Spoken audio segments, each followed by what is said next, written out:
Hello students, इस video में हम IIT-JEM 2025 के मैथमेटिक्स का क्वेश्चन नंबर 15 सॉल्व करने वाले हैं। और क्वेश्चन 15 में एक मैट्रिक्स M दिया गया है और एक system of linear equation S दिया गया है। तो हमें इस दोनों पे देखना है इन सभी ऑप्शन में से कौन सा ऑप्शन ट्रू होता है। बेसिकली हमें ये पूछा जा रहा है कि मैट्रिक्स M का रैंक क्या होगा और system of linear equation S जो दिया गया है उसका सोल्यूशन होगा या नहीं होगा। ये दो चीजों पे बात करना है। मैट्रिक्स M का रैंक क्या होगा और सिस्टम ऑफ लीनियर इक्वेशन का सॉल्यूशन होगा या नहीं होगा। ये दो चीजें पता करनी है हमें इस क्वेश्चन में। और इंटरेस्टिंग सी बात यह है कि मैट्रिक्स M जो बनाया गया है वो सिस्टम ऑफ लीनियर इक्वेशन में जो अननोन्स का कोफिशिएंट है उसी कोफिशिएंट को उठा के मैट्रिक्स M को क्रिएट किया गया है। तो हमें यहाँ पे रैंक फाइंड करने में ज्यादा परेशानी नहीं होगी। बस हमें इसमें एक ही चीज फाइंड करना होगा, ऑगमेंटेड मैट्रिक्स बनाना होगा और उसी पे बात करना होगा। उसी से मैट्रिक्स M का रैंक भी पता चल जाएगा और सिस्टम ऑफ लीनियर इक्वेशन का सॉल्यूशन होगा या नहीं होगा वो भी पता चल जाएगा। क्योंकि मैट्रिक्स M वो बनाया गया है सिस्टम ऑफ लीनियर इक्वेशन में जो भी अननोन्स है उसका कोफिशिएंट जो है वो कोफिशिएंट ही उठा के मैट्रिक्स M को क्रिएट किया गया है। तो हम आसानी से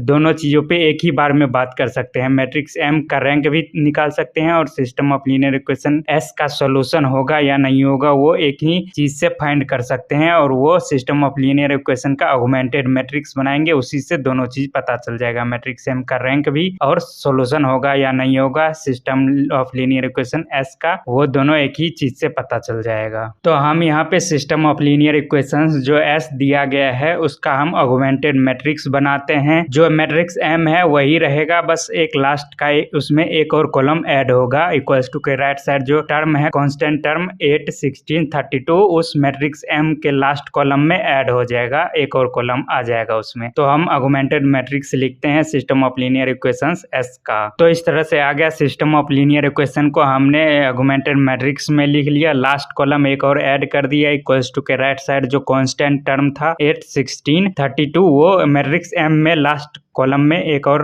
कॉलम इंक्रीज करके उसमें ऐड कर दिया। तो अब हमें इस मैट्रिक्स पे बात करना है। ये एक ऑगमेंटेड मैट्रिक्स हो गया सिस्टम ऑफ लीनियर इक्वेशन जो S दिया गया है उसका। इसी से हमें मैट्रिक्स M का रैंक भी पता चल जाएगा और सॉल्यूशन होगा या नहीं सिस्टम ऑफ लीनियर इक्वेशंस का वो भी पता चल जाएगा। यहाँ पे वर्टिकल लाइन के लेफ्ट साइड में जो सब मैट्रिक्स है 3x4 ऑर्डर का है वो मैट्रिक्स M है, उसका रैंक पता चल जाएगा। जब हम इस पूरे ऑगमेंटेड मैट्रिक्स का रैंक निकालेंगे तो उस सब मैट्रिक्स का भी रैंक पता चल जाएगा। तो हम इसमें अप्लाई करते हैं, पहले R2 में चेंज करेंगे, 6 इंटू R2 करेंगे, फिर -5 इंटू R1 करेंगे और फिर एक और चीज इसमें अप्लाई करेंगे, R3 में भी चेंज करेंगे, R3 -1/2 इंटू R1 कर लेंगे। तो हमारे पास नया मैट्रिक्स इस तरह का आ जाएगा। और इस मैट्रिक्स में फर्स्ट रो तो सेम ही रहेगा, सेकेंड और थर्ड रो बदल गया क्योंकि सेकेंड और थर्ड रो में बदलाव किए हैं। और ये जो मैट्रिक्स अब आया है चेंज करने के बाद इस मैट्रिक्स का अब रैंक 3 हो जाएगा। यहाँ पे देख ही सकते हो इसको, और आगे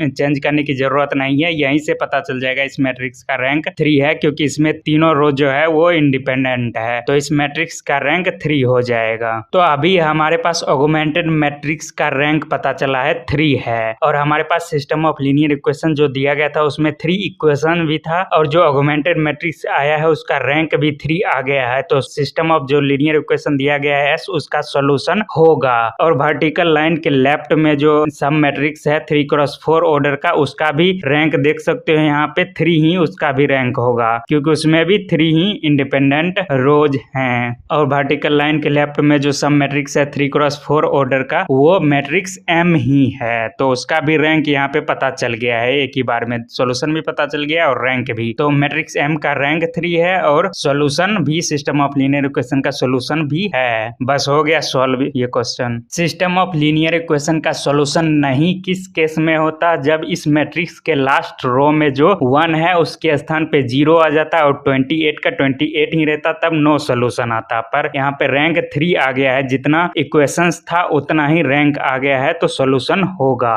तो सॉल्यूशन होगा। और वर्टिकल लाइन के लेफ्ट में जो सब मैट्रिक्स है 3x4 ऑर्डर का उसका रैंक भी पता चल चुका है, वो 3 है। और वर्टिकल लाइन के लेफ्ट में जो सब मैट्रिक्स था वही तो मैट्रिक्स M था, तो उसका भी रैंक पता चल चुका है। तो क्वेश्चन ये सॉल्व हो गया। गया है। मैट्रिक्स एम का रैंक 3 है और सॉल्यूशन है सिस्टम ऑफ लीनियर इक्वेशन का। तो ये किस ऑप्शन में है? तो ये हमारे पास ऑप्शन ए में है, the rank of M is 3 and the system S has a solution. तो ये ऑप्शन ए सही हो जाएगा और बाकी सभी ऑप्शन गलत हो जाएगा। तो इस टाइप के क्वेश्चन को इस तरह से सॉल्व कर सकते हो। मिलता हूँ अगली वीडियो में बहुत जल्द।